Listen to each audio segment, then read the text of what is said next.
Hey, if you're seeing or hearing this, it means that you're on the public feed, which there's no shame in that. Thank you so much for listening. I really appreciate it. However, if you'd like to catch up, because this originally came out probably about 6 months ago, you're going to want to get on the members only feed, which is only available through Patreon, patreon.com/JSwanson. The people who literally make this possible, both podcast and video wise, are the ones that get it as it comes out. So if you'd like to be, in the know a whole 6 months sooner, roughly thereabouts, jump on patreon.com/JSwanson right now. And with that, let's get to the episode of Garage Monologues that you're about to watch or listen to. Swanson. And Sony remote control. Jay Swanson. Oh, that's how you. Okay, so you don't. So when you set it up like out and about, you just set it up and then you. How far? No, I actually only when I'm being really good. I should do it that way. Oh, 1 second. I do occasionally, but the problem is you don't really know if you're too far away from it. You don't know if it's actually started recording or not. But in here, it's really helpful, especially when I've had stuff that I wanted to film where you have to kind of get set up and then you're in a weird position, like you're lying down or something, and you don't want to record the 30 seconds it took you to like put that together. Yeah.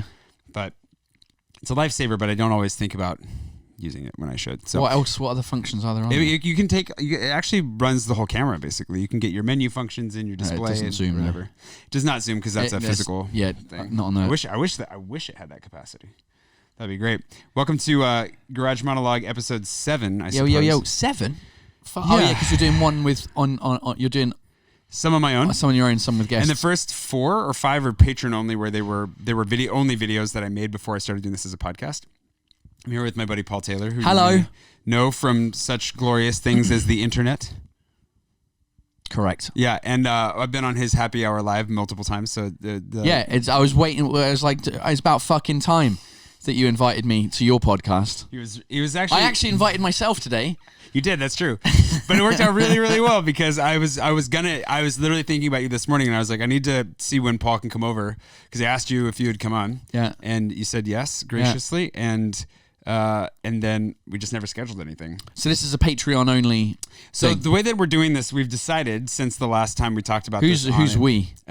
You and I and our patrons is the royal we is that we're doing one episode, well, basically the one season at a time for patrons only. And then when the second season or the third, whatever, the following season starts, the previous season will dump. Okay, so this will eventually be So it'll eventually be public, yeah. All right, so I won't do anything that I shouldn't do. I thought well, it's your reputation. First of all, hello, Jace patrons. You guys are the shit. You guys are amazing. It's true. They are amazing. Best patrons in the world. Very lucky to have them. Aside from mine. No, they're better than yours, I think. They probably are better than yours. Well, if we have crossover, then those are the best. We do have some crossover. We have some crossover. So hello, my patrons, who are also my patrons.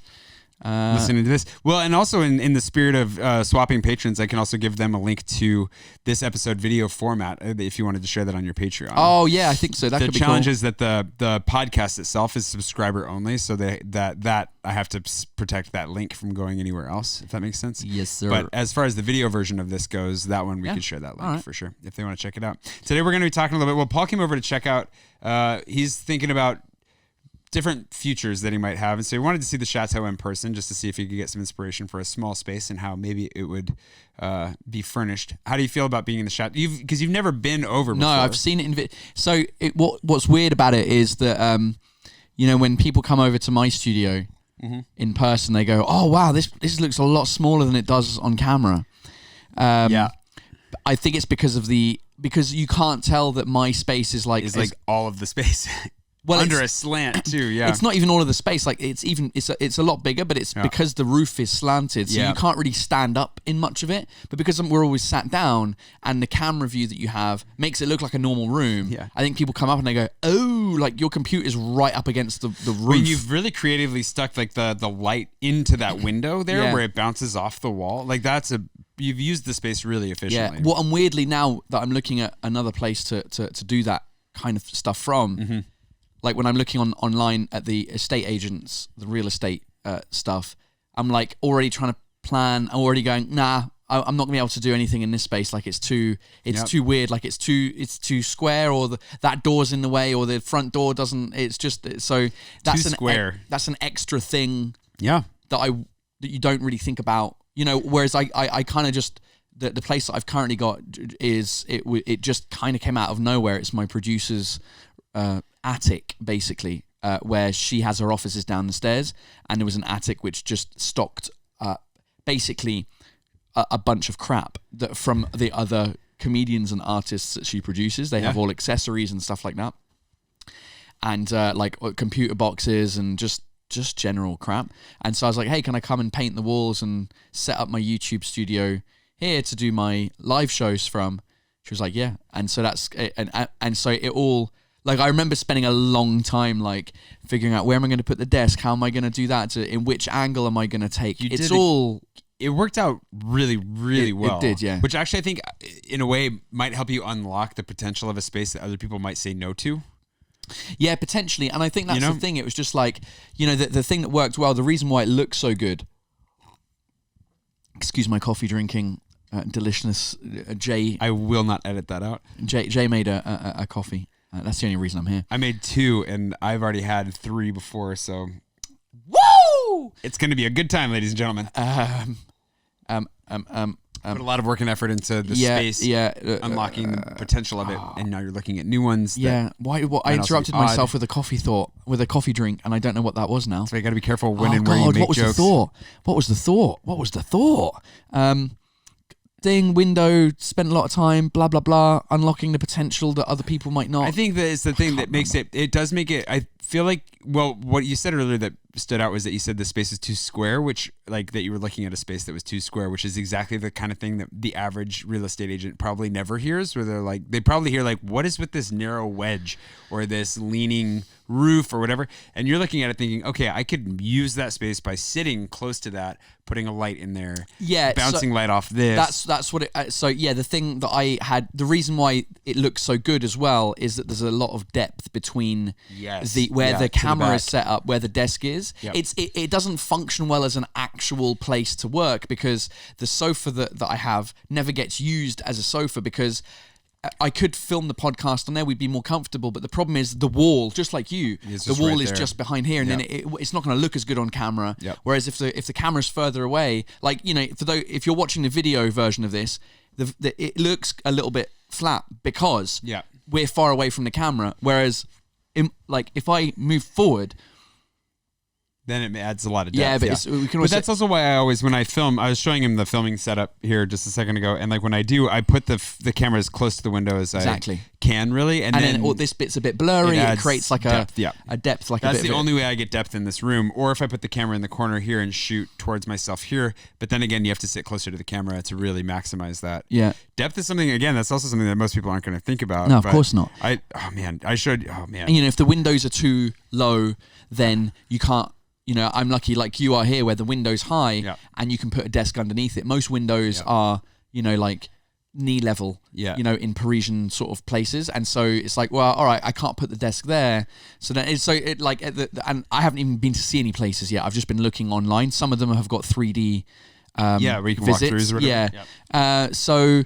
I decided to come here to see the kind of space, because, I kind of also want it to double, like I do want a sleeping part to it, because I'll have friends coming through town. My closest friends live in London, and every time they come, they have to stay in a hotel, and a close friend of mine called Rolly, who often comes for multiple weeks, because then he opens for me when I'm on tour. He does his own comedy gigs on the side as well.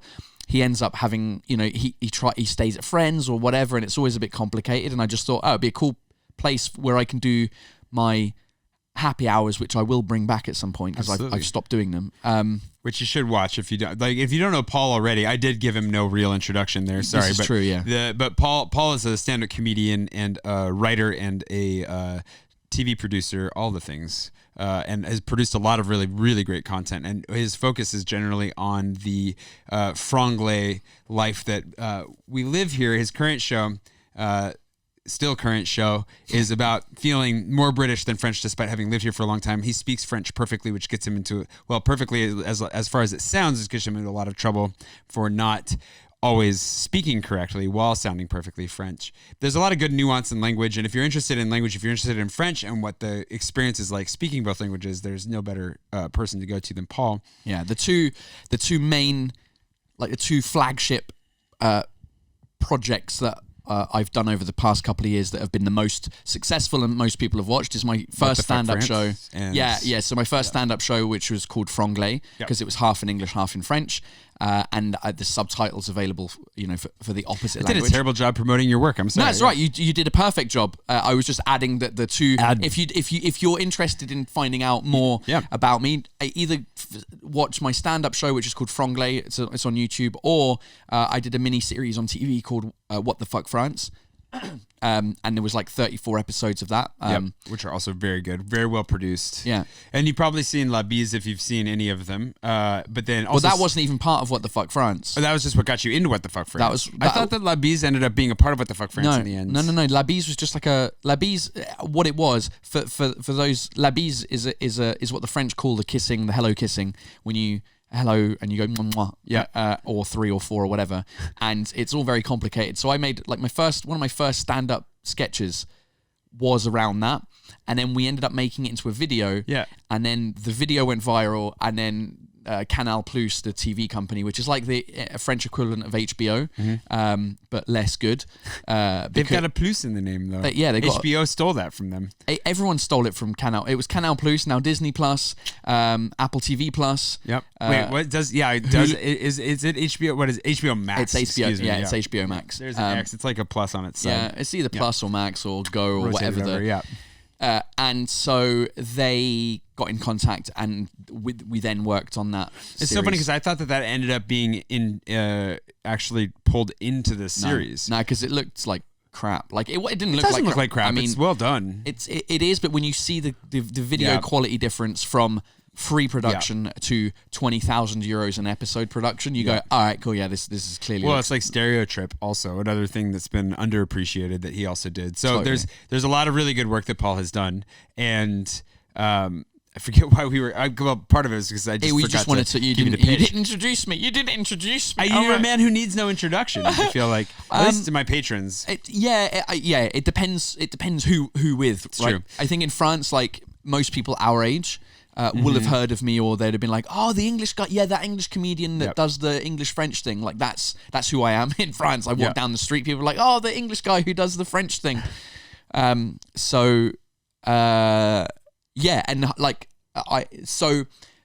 coming to the space. Yeah, the reason I came was because there's a company in France that deals with small spaces, and they have a website, and I remember seeing their adverts in the metro like 7 or 8 years ago, as you walk through the corridors of certain metro stations. They're still around. Like even like last year, they did another campaign.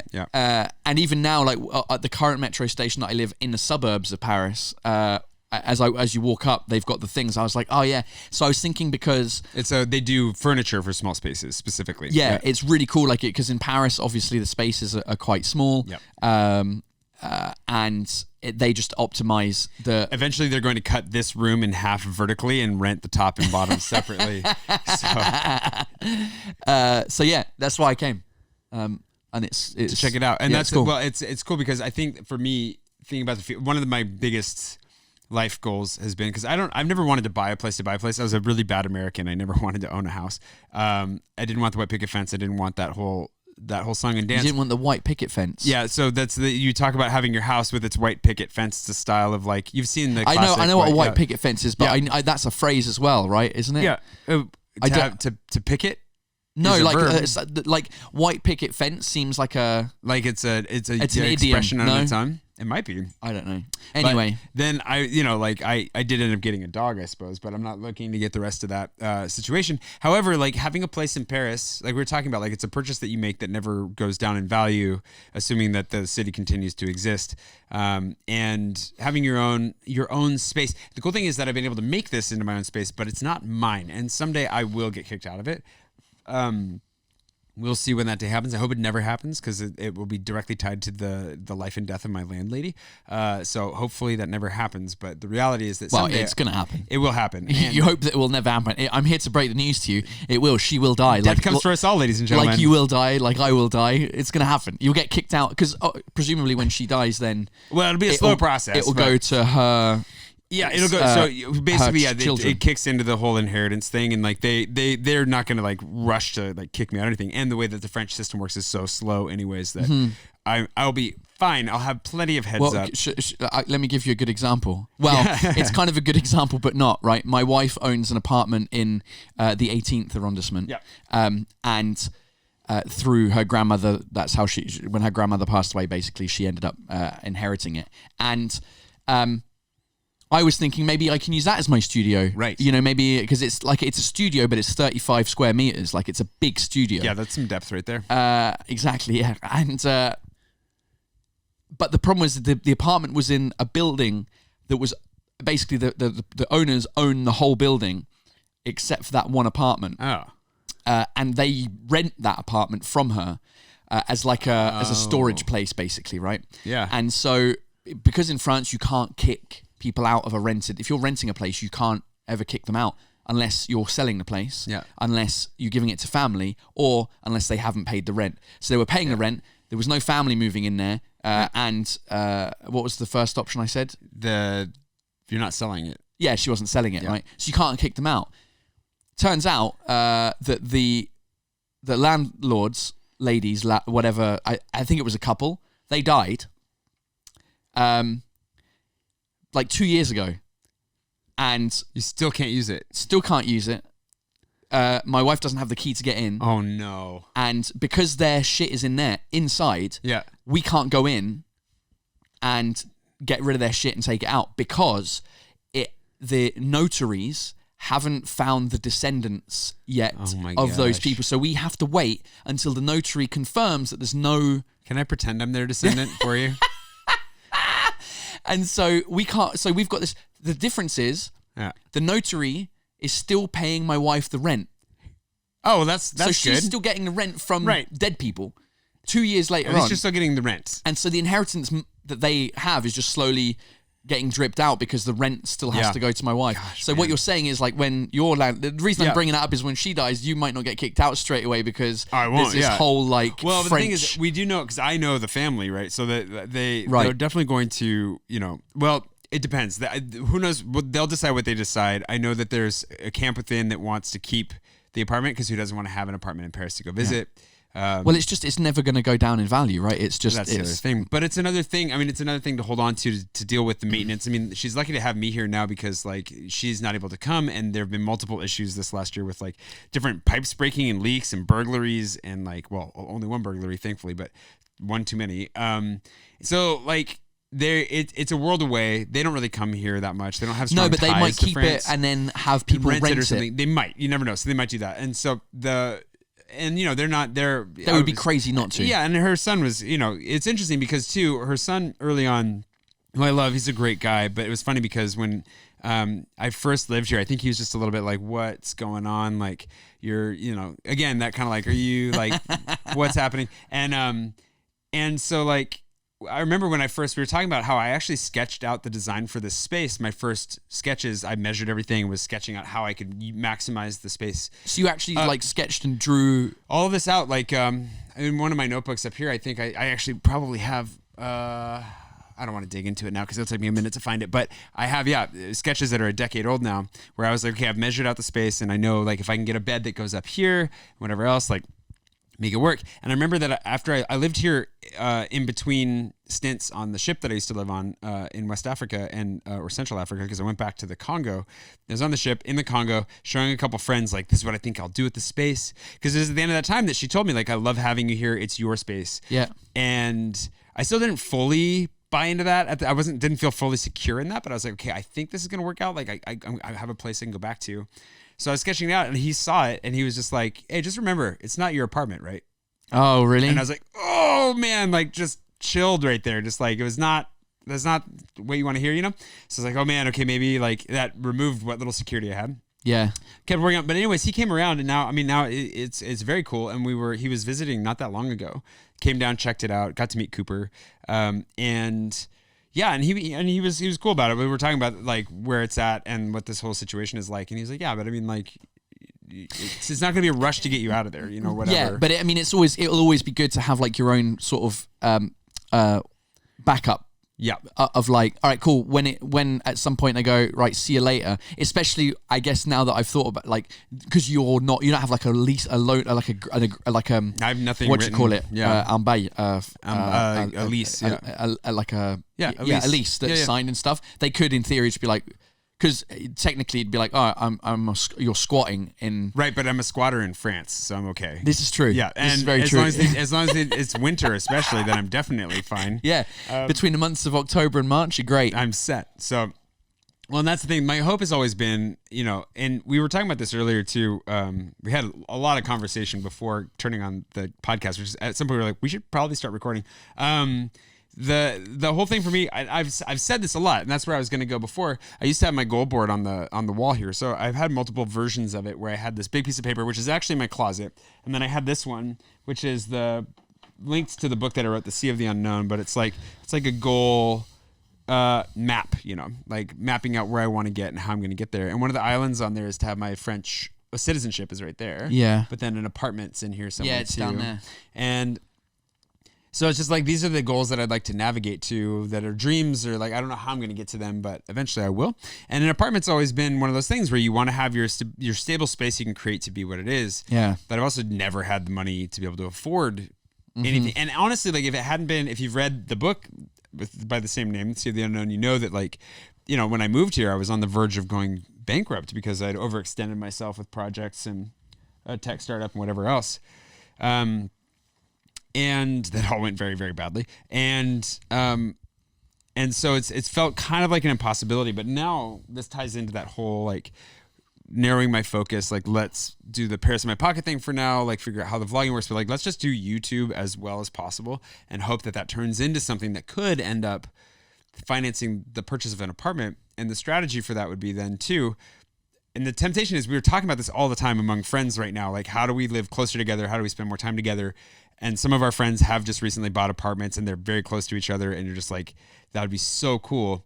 But it's like, okay, if I can pump the brakes and wait another year or two, maybe I can get to a place where, like, rent free, I can save up and then buy something instead of renting. Yeah. You know what I mean? Yeah, for sure.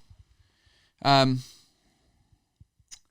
it's interesting because I know from my life right now that all of that is temporary anyway. Yeah. Because, if the other people in the area or in that area, they get into relationships. Yeah. They're all single right now. Yeah. Right? Yeah. So, as are you, which is great.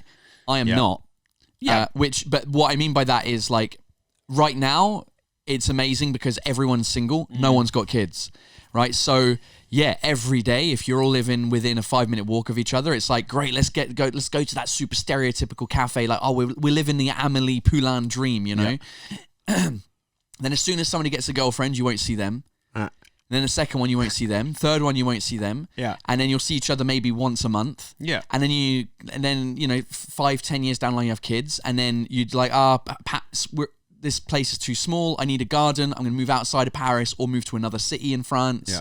And then working from home, I don't need to be in Paris, so then I'll just go live in Rennes. And it's always going to be like a temporary solution. In Rennes. I don't know. I just picked Rennes because it's where a lot of Parisians go because it's a short trip. Basically, anywhere that's like an hour and a half TGV. Right. Is back to Lille. Gives me a headache to think about that. Exactly. Actually. Yeah.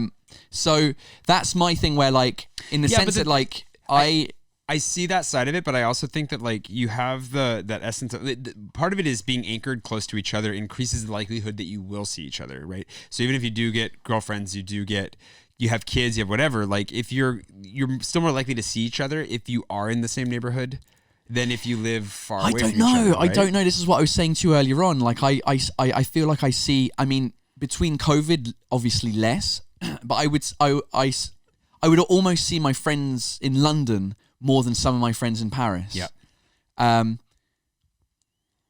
Because when you're close to someone, you take it for granted you're close to them, so you don't call them up to meet up as often. I'll get like this. One of Addie's best friends lived when we were in the 20th. They lived literally a 7-minute walk from our thing, and they had a house with a garden in the 20th, and they had at the time 2 kids. Maybe they already had the third. we saw them probably once a year for like their birthday, 7-minute walk away. Yeah. We saw them once a year just because, they had, I mean, so where I will discount what I've just said is that the work is the same. Yeah. In terms of the people that we're talking about, they're YouTube people. Yep. And so you're doing the same sort of work, so that's maybe easier. Granted, Right. Addie worked in law, her best friend worked in law, and her best friend's husband worked in law. I was the outcast. The outsider. Yeah, hopefully not the outcast. Yeah, I didn't... were you the outcast? Do we need to talk about this? I wasn't in the law game, but they never... whatever, they worked in offices, do you know what I mean? Yeah. So not at home. So yeah, it's that kind of thing where you kind of want to... I don't know. I think you have that, but I also think that for me, the other side of it is to move there would also be, it's one of the neighborhoods I actually want to live in. Mm-hmm. So even if all those people vanished, and some of the guys we're talking about would be traveling half the year anyways, right? So that's also part of it. But even if they all vanished, I would still be living in a part of the city that I actually want to live in. Yeah, that's a good point. Where I currently live, I only walk around the neighborhood now because I have a dog. Mm-hmm. Otherwise, I would leave the neighborhood as soon as I woke up and then come home as late as possible. Yeah. So like for me, this studio has always been, the chateau has always been a place to sleep and to work. Yeah. And that's it. So like I would sleep here, I would leave, vlog, come home, edit, sleep. Shower too. So I'd shower here as well. But and occasionally take a dump. But I think the thing is that, if you were to, there are a few neighborhoods in the city that I have friends, which is a huge draw now, but then the long term is also a part of the city that I just love. And if I walked out the front door, I'd be like bakery, bar, coffee shop, and my favorite restaurant. Yeah. And then you just know it's something that you can't get in many cities in the world. I feel like to the same extent you can get here, where you literally are a 5-minute walk away from your entire life. Yeah, and that's like, when I'm not even taking advantage of it. Yeah, well, where we lived in the 20th, we had the same thing, right? Yeah. We didn't have any friends there, although Adam, who he moved in like maybe a year before we moved out. So we were there for 7 years. But yeah, everything was there. The supermarket was there. I would write my TV episodes like in the cafe, down the street. Yep. And then that's where we would we would, even though we were living in Paris, we would rarely go into like central Paris to the Marais. Like no one goes to the Marais. If you don't live in the Marais, no one's going there. No. Unless you're a tourist. Yep. Right? No one's going shopping. No one's like, oh yeah, I'll just pop into the Marais to get, it's like, I have a friend of mine called Rolly who's from Quebec. His girlfriend is like, every time she comes over, I think she worked here for a couple of years, and she's on and off because she works in the cinema industry. Mm-hmm. And every time they come over, they get an Airbnb in the Marais because it's like, oh, this is, and they go out to like the stereotypical restaurant. It's like no one in this city ever goes to that. It's and that's kind of what I'm trying to maybe avoid as well with the like the Montmartre area, where I'm like, oh, it's just so touristy that it doesn't. Yeah, but the difference there is that like that Montmartre has like a very village feel to it, where the Marais is disconnected. Like the Marais has been gutted by like boutiques, like not even boutiques, like chains. And that's true. It doesn't have the same neighborhood vibe. There are pockets of it that might. Like when you get up into the third, you start to have that potential, and there's so much good food in the third, but like the fourth itself is lacking a lot of that. Whereas like when I'm thinking of like living on the canal, somewhere near the canal, like in the 10th or the 11th, or in the 18th somewhere, you like obviously on the canal is not touristy at all. No, I'm always trying to send people there because it's so great. Yeah, but that's true. That's got a good vibe. Like even like down where. We live in the southern suburbs, so I go past a couple of places, like a place around Alésia, which is in the 15th, which no one it's only Parisians that are there, and it has a similar sort of vibe, like it's got you're a 2-minute walk from all of like the cool. There's a bunch of, they call them rue commerçante, in French, because it's a street that has a butcher, a baker, a florist, a fish shop, a supermarket, a coffee shop, a Thai restaurant. Like it's got the one street, and there's about, I'd say there's a couple per arrondissement where you could find a place and be like, all right, cool. The 16th is a little bit more complicated. Passy, there is at Passy, exactly. Yeah. I was going to say that's where isn't that where the massive department store is? There's what's it called? Well, they have the Grande Epicerie over there. That's it. Yeah. Yeah. And It's a grocery store, I've but only been still, there yeah. once. Yeah. And it was I don't know if it was around about Christmas time. I think it was, and I took my mum there. And just like walking down the street, I was like, "Oh, this is like it's nice. It's a cool place." Like The markets over there are great too. Like the one thing the 16th has going for it is that the raw produce is actually really good. But you're gonna get that kind of, you can find that anywhere in the city. Find it anywhere. And I think for me, it's like, the 18th is the only external arrondissement that well, no, that's not true, because like we went to where was that? It's not far from Belleville or 20th. Yeah, no, it's in the 20th. I'm trying to remember which metro stop it was. That Ménilmontant is pretty cool, but it's Ermegat and Cachet, the two restaurants. They're up a hill that's not far, I think, from Pyrénées. Probably from Pyrénées, and it's just down this really cool alleyway that I've walked through before. Like it's in my vlogs. Like I've walked through these areas and like shown them as I've been exploring. But we went there to go to this restaurant, and you go around the corner, and then they've got these warehouses that are being used for like dance classes and for art studios and you're just like, this is cool. Like there's young people doing cool stuff, being active, like out and about. And that's the Paris that I'd want to be a part of. Yeah, I know what you mean. I would even live in the 20th for that. Yeah, well, the thing is, like, you live in a very similar place to what we do currently. Yeah, exactly. I basically live in the suburbs inside the city. Yeah, but and we like the Vanves in the south is very residential. It's it's a bit more upper class. Again, it wasn't forced upon us, but it happened to be an apartment where my wife's dad used to live before he passed away, and it had one extra bedroom. So when we had a kid, it was like, all right, cool, we'll leave the 20th, and we'll go to the suburbs because it's got an extra room. You know, if she'd have had an apartment in Paris with 2 bedrooms, obviously we'd have stayed in Paris. You know, and now we're going even further out to Montreuil, which is a kind of pretty shit area, to be honest. Like compared to where we are now, like it's more unsafe. Like walking around the streets, it's more run down, and it's because that's the place that we could afford, and we've bought a house with a garden, fucking stereotypical, like married with kids, and now we've got a car, and now we're gonna have a fucking garden. Like it almost like I'm like dying inside. Part of me, I'm just like, oh god, you know. But it's a little bit. It's where all the artists, like everyone in the TV industry. Like everyone who's like in an artistic job kind of works, lives in that city, but it will be like an extra, I don't know, 10-15 minutes commute to where we currently are, depending on where in the city. But in general, like I mean, that's the thing. It all depends, as you said, like where your friends are at. Yeah. But then it also depends like where your work is at. We're lucky that our work doesn't necessarily have to be tied to anywhere. Mine a bit more than yours, because if I'm performing actual studio, like theaters, yeah, if I have to perform like in a comedy club or a theater or whatever, like there's none of them are on the south bank, like Rive Gauche, like none of them where I perform. They're all north. So they're all around, not around Montmartre, but there's some in the 9th, some in the 18th. Yeah. Some of them in the center, like in the 3rd, 4th, some in the 10th. So it's kind of in that area anyway. So it'd kind of be a good base for me. I'm like, hey, like today I'm going to work from the studio all day, and then this evening I've got a gig. Yep.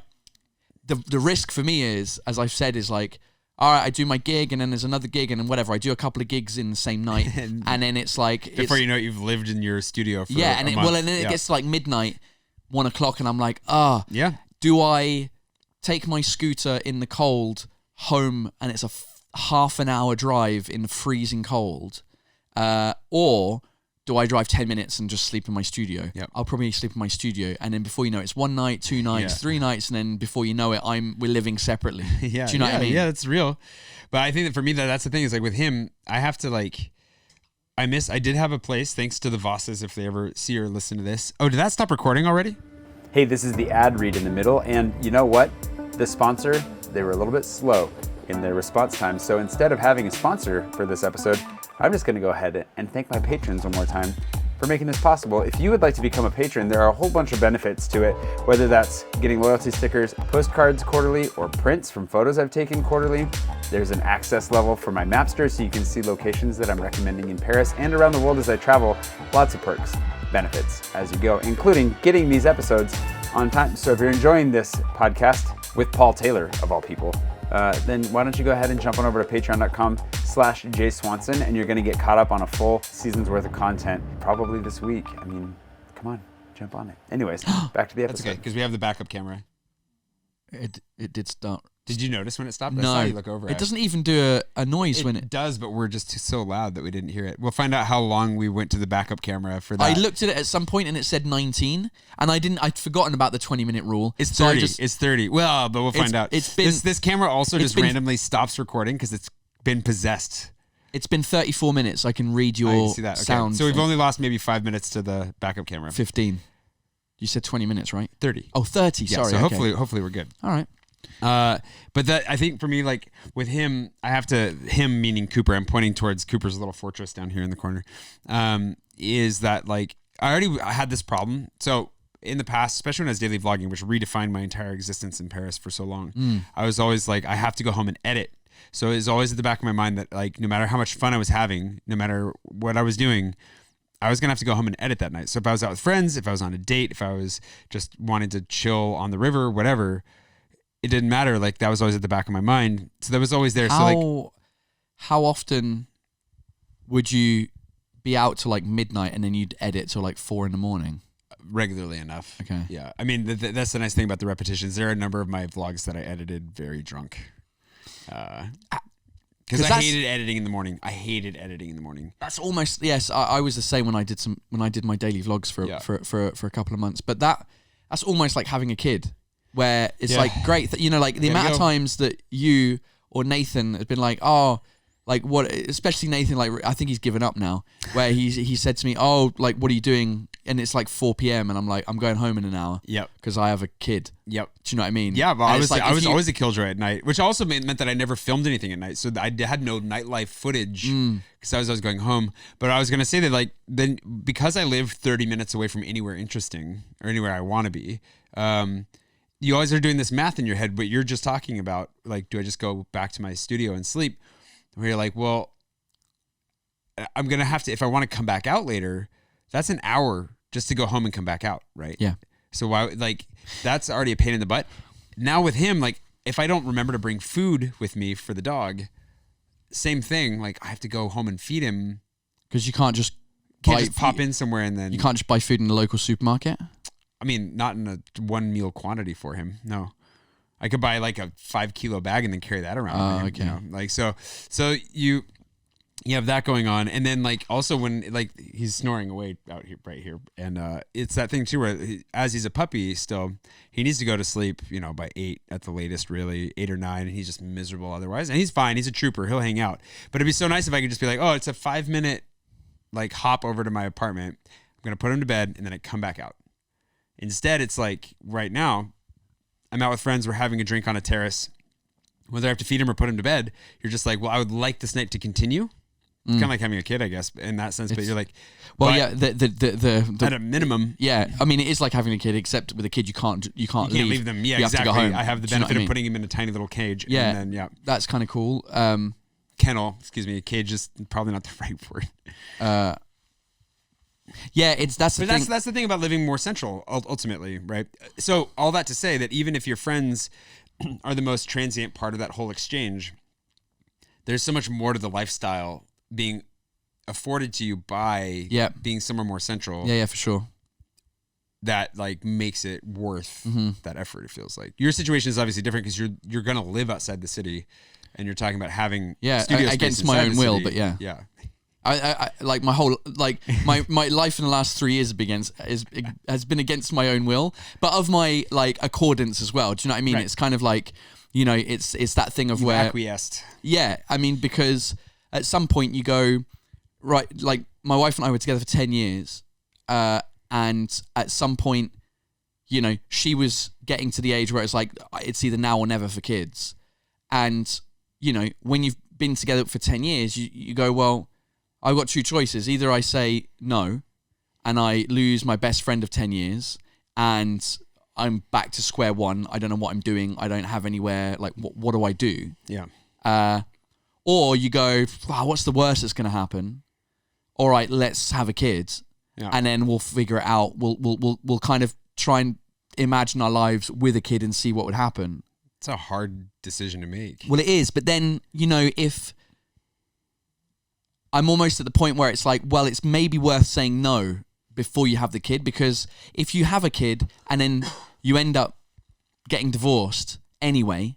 Yeah. Now there's a kid. Now there's a kid involved. Yeah. Do you know what I mean? Whereas, because the thing is, like, you know, the problem is she has no family, and my family's not here, so we've had no one to, like, we haven't had one night where both of us have woken up like in a hotel room, or just woken up at home at 11 a.m. together and been like, oh, let's have breakfast together.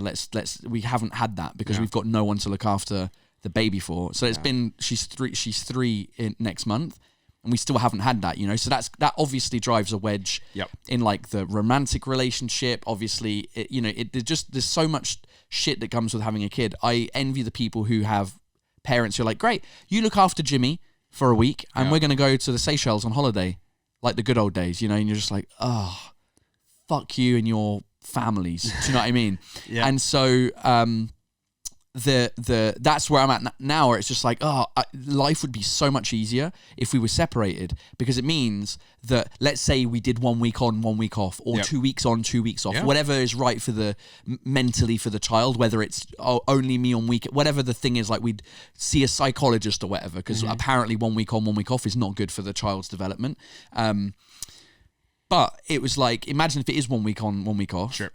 It's like, for 1 week, I get to do what I want in the evenings. Yeah. Nathan calls, are you free? Of course I'm free. Yeah. Let's go out and have a beer. Yeah. You know, you call, hey, do you want to go and see this thing? Yeah, let's do it. What time? 9 p.m. Perfect, I'm free.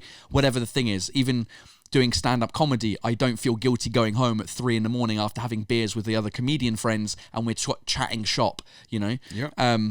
And then when it's the week on, then I just know I don't do anything in the evenings, like I don't do now in the evenings. Do you know what I mean? The only that's the thing. Like, the only time I go out now in the evenings is for work. I couple work with pleasure in the sense that, you know, if I'm doing a gig somewhere in the evening, you know, I'll text a friend being like, oh, I'm doing a gig at this place. Yeah. Come and we'll have a beer afterwards, and then we have a beer afterwards. You know. Yeah. But because because I can't. Because I'm already, let's say recently it's less the case, but let's say on a normal week, I'd be out of the house 3 nights a week because I'm performing 3 nights a week. I can't then for a 4th night week be like, oh, sorry, honey, take care of the baby for a 4th night because I want to go out with my friends, you know? Yeah. Because then she's like, all right, cool, well, when do I get to do my stuff, you know? Yeah. Not that she ever does anything, because she doesn't, she all her friends have kids. Yeah. And so all her friends... None of my friends have got kids. All her friends do. And so that's another problem, is the sense that, there's like... just a complete division of the lifestyle that you guys are attached to. Yeah, exactly. So it's kind of a bit, I don't know, it's all over the place, really. It is. Is this something you guys have talked about, like everything's on the table? Yeah. Because it's not, you're always really open about this stuff. And to anybody listening to this right now being like, oh, this is a lot. Like, he's very open about this with his own patrons. And I think in your material even, on stage, you talk about some of this stuff. Yeah, like we talk about it. We talk about it, and then stuff gets busy. Yeah. Because we work together as well. So, you know, conversations then end up going back to work, like, oh, we've got this email, this opportunity, what do we do, blah, blah, blah. Yeah. And then, you know, the conversation then goes to, like, the house. We're working with the architect to try and redo the house and figure out the stuff. So then it goes to that. Then most of the conversations are generally about the baby, like, oh, you know, it's fun, whatever. You end up just talking about your kid. You know, the amount of, you know, couples that you hear, like, oh, we went out for our first restaurant date since the birth, and all we talked about was the baby, you know, and because that's what you talk about what you've got in common. So like we have talked about it, but then we talk about it when it gets to breaking point. Yeah, it gets to breaking point, we talk about it, then it gets better for a bit. Yep. And then it goes back to breaking point, we talk about it again, and it's like this cycle of... It's also like, because we talked earlier, and I floated the idea of like maybe looking at therapy, but have you guys thought about doing couples therapy, getting a third party in where that's somebody that can drive that conversation. Yeah, potentially. She had a really bad experience with therapy when she was younger, before we met when she was like 20. Yeah. And that kind of ruined her body because the person put her on antidepressants. Yeah. And it fucked her hormonally. Yeah. Let's go with a therapist and not psychiatrist is one that can actually prescribe things. So maybe you can go with somebody who doesn't even have the power to give you drugs. Yeah, I don't remember what I don't know if it was. I don't know what it was. Anyway, she was burnt out at work as a intern, as a lawyer intern, and those people are all cunts, right? Yeah. Like it's a really like difficult business, especially for women, especially for young women going in and you're an intern and there's older men like preying on you. It wasn't great. Not good. And so she went to see someone, she got prescribed stuff, and like hormonally now she's fucked for the rest of her life. Wow. So she was almost not going to be able to have a kid. Wow. So she is very reticent to go back to see somebody. Yeah. But probably, that would probably be a good solution to figure out, all right, cool, what are our individual goals and what are our common goals, and Absolutely. how do we make that work? Like, you know, like people say to me like, oh, like what's it like having a kid? I'm like, I love my daughter, but I hate being a dad. Yeah. You know, like I love my wife, but I hate being a husband. Yeah. There's more times than not recently I just want to be single without any. I just want to, but that's what everyone says, right? When you're single, you want to be in a relationship. Greener, right? When you're in a relationship, you want to be single. My problem is I've never really been single. That's the thing. Yeah. Since I was 19, I had a 2-year relationship, 19 to 21. Then I had like a year where I was single, and then got into this relationship when I was 22, and now I'm 35. So yeah, I've not ever been single. I'm like the opposite. I've been in short relationships that have lasted maybe 6 months to a year, and then otherwise been single all the time. But I'm in a place now where maybe it's just age too, being in the middle of your 30s where you're like, but I'm actually pretty good being single. Like I'd love to add somebody to it. That's also that whole thing where that's the counter to like, well, you get a girlfriend and people won't see you anymore. It's like, no, I'm not going to date somebody who takes me away from my friends. No, but it's not that she won't take you away. It's just that automatically you will of course, take you yourself. want to spend more time away. You want to spend more time with her. I see that, but I also, you're hopeful that you build something that, I don't know, you want to build something together. But the other thing I was going to say before we get too far off subject is on the point of keeping subject. I do have a connection for you that does family therapy. Yeah. That somebody will connect. I'll connect you with after we're done recording. But as an option, somebody who cannot prescribe drugs, who's lovely, and just as an option, because I think even for this is a conversation we've also been having for a long time, and I'm happy to have it forever. Well, because we've only known each other since I had a baby. Exactly. Yeah. So that's when it all started. Because it's a definitive element. Because at the time, like before, the problem is before. You know, 2 years before we had the baby, she quit her job in law and started working with me.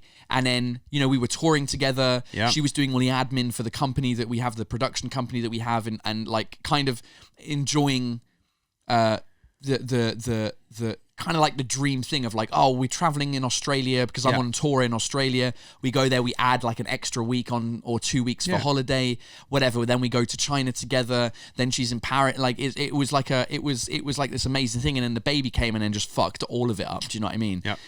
Whereas like part of her job is still the same, where it's admin and she works from home, but she doesn't come on tour anymore. She doesn't do any of that because you can't when you've got a baby. Like it doesn't.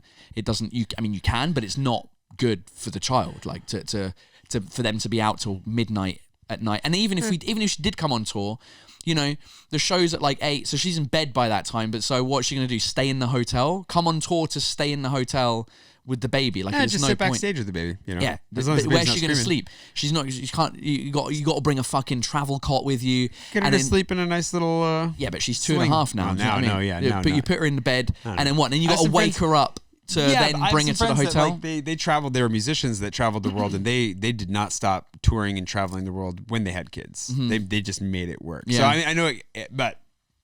I know it can be done, but I totally understand that side of it. And I have no kid. Yeah. So I cannot speak to it from inside of that. But I think that's also where it's like, I think I'm not complaining, like as far as like as many beers as we want to have talking about this and figuring it out together, I'm here for you. Yeah. So I'm never going to stop supporting you, but that's why I'm also saying having somebody that's outside of us, that is the trained professional who can kind of maybe guide a conversation over the course of a couple months between the two of you. It might really help. It might do. I don't think that it can hurt. If nothing else, it can give you both something to share a hatred of. Yeah, potentially. We'll see. I'll float the idea. I'll be like, yo, let's float it and let me know what she says. Yeah. So yeah. But dreams of apartments in Paris, that's where that all started. That's where because that was the thing where I was like, oh yeah, maybe, you know, if I have a studio space where there's other people. But having said that, I've had that for the last couple of years where, you know, my producers. That's exactly what I was saying earlier. And so like the problem is I never get any work done because I show up and then I just end up hanging out with the team. You know, they're booking tours and for other comedians, and then just gossip and there's like other stuff and work, and you know, you end up doing no work. Well, that's why I kind of came back to the point earlier, since we're just kind of bringing this back around, I think, is that thing of, are you trying to fix an internal problem with an external solution where exactly what you just said, you already have a studio in Paris. You already have a space you can go to be alone. But that's also fulfilling that desire to be closer to other professionals in a similar field that you do get along with. You know, so like this whole conversation just kind of feels like attempting to do the same thing again, and maybe it'll be different this time. But you've also been like, you so fragmented and kind of like, I think you're just, there's this circle that you're running on as far as like, I think personally and professionally, and you know it, of like, okay, well, what do I want to focus on? There's some decisions that need to be made. So at least on that personal side, and I feel like a lot of it comes from, like you're saying, like, the personal life is affecting your professional life more than the other way around. Even though there's a reflection of that back when you go out to be professional, then you feel guilty for being out and for having a good time. So it's kind of like, okay, if you can figure out a way forward to settle what's going on at home, the hope is that from there, then a lot of the other shit just settles.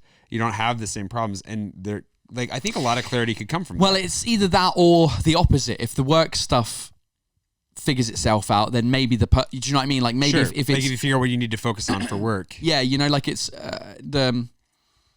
obviously the pandemic didn't help either, because it meant that we were in the same space. Like we've got like 60 square meters with a baby and a cat. Through the lockdown, which is why I started my live show, because I was like, at least for an hour a day, I'm out of the house, right, talking to somebody else. I'm talking to 300 people that are watching live, and so it felt like a bit of an escape, you know, for that 1 hour. And then, like, honestly, I started getting involved in that. Started watching how to set up cameras, how to set up microphones, and so then more of the day was taken up by this stuff. And by the end of it, my wife was like, like, we're in lockdown, but when, like, what do you, like, you're never here. Where are you? Yeah, exactly. So that's when I asked my producer if I could go stay with her. And then the problem was, during the first lockdown, the problem was I only had empty space in my head from like 11 p.m. to 4 a.m. because that's when my wife was asleep and baby was asleep. And so I could like then focus on the stuff that I wanted to focus on, like my, you know, my work stuff, my creative stuff. So then that created this rhythm of I go to bed at 4 a.m, wake up at 11. And then that's kind of still my rhythm-ish. You know, sometimes I go to bed a bit earlier. But, you know, when not the lockdown, the curfew happened, when you had to be in from 9 p.m. or whatever.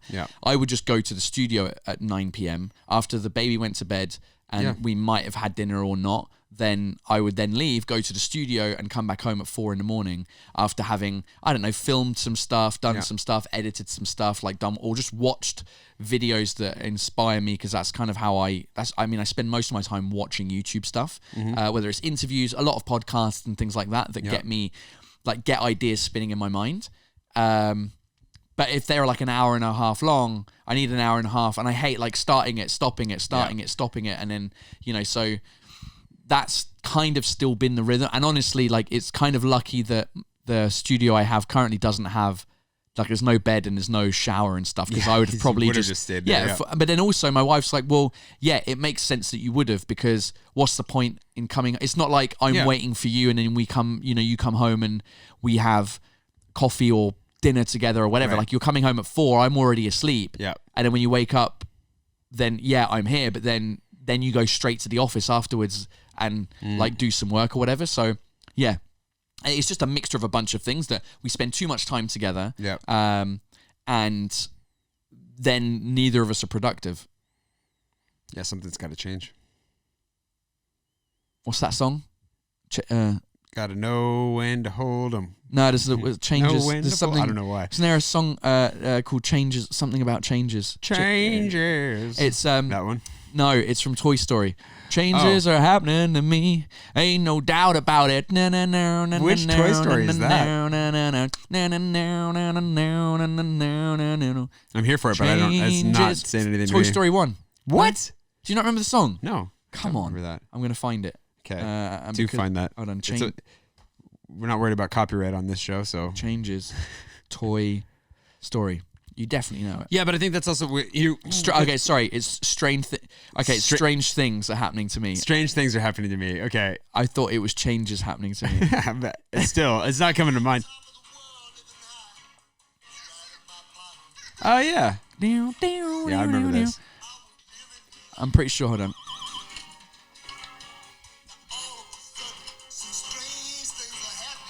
That part I don't recognize though. Okay.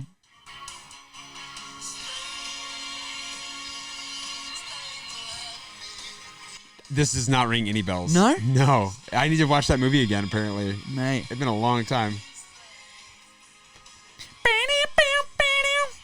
Anyway. No, the cool thing is you are gonna have space at your new place in Montreuil. Correct. That will be a good experiment to see, is this enough? Do I like space at the end of the garden, the extra bedroom? Is this enough space for me? I think it probably would away? be. The only downside to it is going back to this whole idea of being involved. Like, Yeah. like Being that, because it would yep. be very easy for me to just live between my house and my garden. Yep. The end of my garden, and never leave. Yeah. Do you know what I mean? And then it's like you're not part of any community outside of the four walls that you own. Do you know what I mean? Just keep inviting you to things. You'll keep being like, sorry, I can't cross. Sorry. I forgot my shoes in the house. I can't get back. Yeah. Well, and you know, tonight you were like, oh, maybe you can come out for dinner, blah, blah, blah, whatever. I was like, well, I got in, like, yesterday, my mate Sebastian said, hey, can you host my comedy night tonight? Because I can't host it. Yeah. So yesterday I wasn't supposed to be out of the house, and I was like, hey, like, blah, blah. And she's like, yeah, all right, go. So I was out till like 1 a.m. last night. Yeah. I understand why you might not want to go out again. And then tonight it's tonight's chill though. It is, but it's not about drinking. It's about when you have a kid, like you have to plan. Like in her mind, I'm going home. She knows what we're eating for dinner already. Yep. Because she chose. Right. And she knows that I'm reading the stories for bed tonight. And if in the morning I go, I got invited out to dinner with a friend. Then she's like, for fuck's sake, like yesterday you were supposed to be home. Like we'd planned the dinner and everything for home. And then you had to go do a professional work thing, fair enough. Yeah, don't let your daughter down. But now, it's not my daughter doesn't give a shit because she's 2.5. I thought that's what we were talking about right now. About my wife. I was gonna say, as a kid, if that I empathize with that. Like if I thought Dad was gonna read me a story tonight and he couldn't, I'd be disappointed. She's not there yet. She's not there yet. Like sometime, but if I'm not there, she doesn't care because I'm so often not there that she doesn't care. It's more my wife and the pressure that's on her of like, oh God, here we go. Like, no, that makes total sense. She has no planning of like, all right, cool. How many nights are you at home this week so we can plan food? Yeah, I can go food shopping, buy the food, yeah, and we can sort out what we're having for dinner. And then the same day I'm like, oh, by the way, Chris Rock just got slapped in the face by Will Smith. Tonight I'm not doing dinner because I need to go to the studio and record a video reacting to how the French reacted to that video. Sorry, we're not doing dinner together. So then she ends up eating like a fucking whatever, being on her own at home and putting Louise to bed. Yep. Where that was a day that I was supposed to do that. Yeah. She gets that because it's professional. That's why I never go out when it's not professional anymore, because I'm already out so many times professionally. Yeah. And putting shit on her the same day going, by the way, whereas her stuff, like next week, next weekend, the weekend after, she's going with her friends to Normandy for a weekend, but that's been planned for like a month and a half. That's great. Because that's how her and her friends work. They plan stuff ahead, like normal human beings. And, that's another problem is that my work is so ephemerous. I think that's an English word. Ephemeral. Ephemeral, ephemerous. It's ethereal might be better. Ephemeral. Yeah. I think it's ephemerous. Go for it. I'm going to look it up. Yeah, please do. Normally I'm good at this, but I'm failing at this today. Everyone listening to this is ethereal like, is the ephemeris? Isn't ethereal a cryptocurrency? No, ethereal, that's Ethereum. Ethereal is something that's like ghostly, otherworldly, or transient, like that's always moving. Éphémère is the French word. Short-lived, ephemeral. You were right. Yeah, that's correct. Yeah, ephemeral. Ephemeral. But then I doubted myself, and ethereal is a good word. Anyways, continue.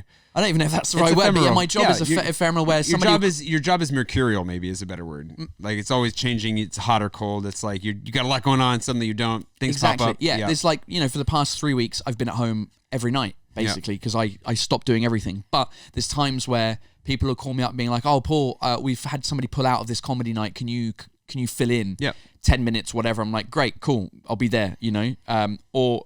Again, a lot of my videos that do well on my YouTube channel are me reacting to how the French react to something that's just happened. Whether it's Harry and Meghan interview on Oprah, whether it's Will Smith slapping Chris Rock, whether it's Christmas, an idea that no one's reacting, but me and my wife had an argument about who brings the presents. Is it right? Does Santa Claus bring all the presents, or does he bring certain presents and the family bring other? We had this long discussion. So I was like, this will make a good video. Yep. It's 5 days before Christmas. I need to make it now. Yep. Otherwise, there's no point in me making it. Timely.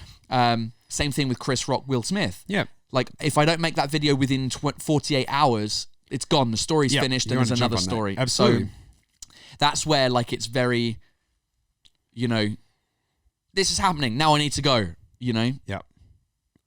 The tour of my full show is planned in advance. It's like, all right, cool. You know in advance. It's like a year and a half in advance. No, but the YouTube elements, but also like you said, filling in for people, and there's a lot. I mean, but that is a challenge. That's a huge challenge.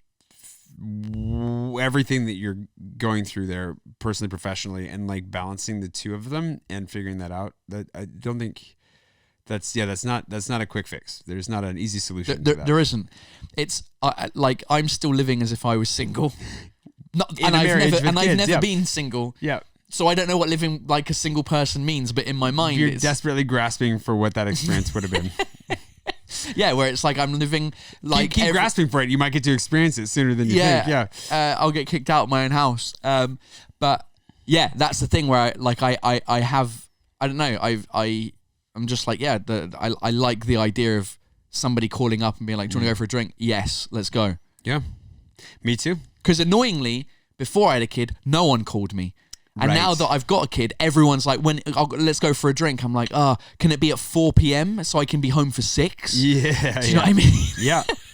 Well, it's true though too. Like we talk about it. I think that's the reason that we talk about moving closer together is because we think that it will happen more often because the thing is, it is hard. Like if somebody calls me now and says, "Hey, you want to come to the canal and have a drink?"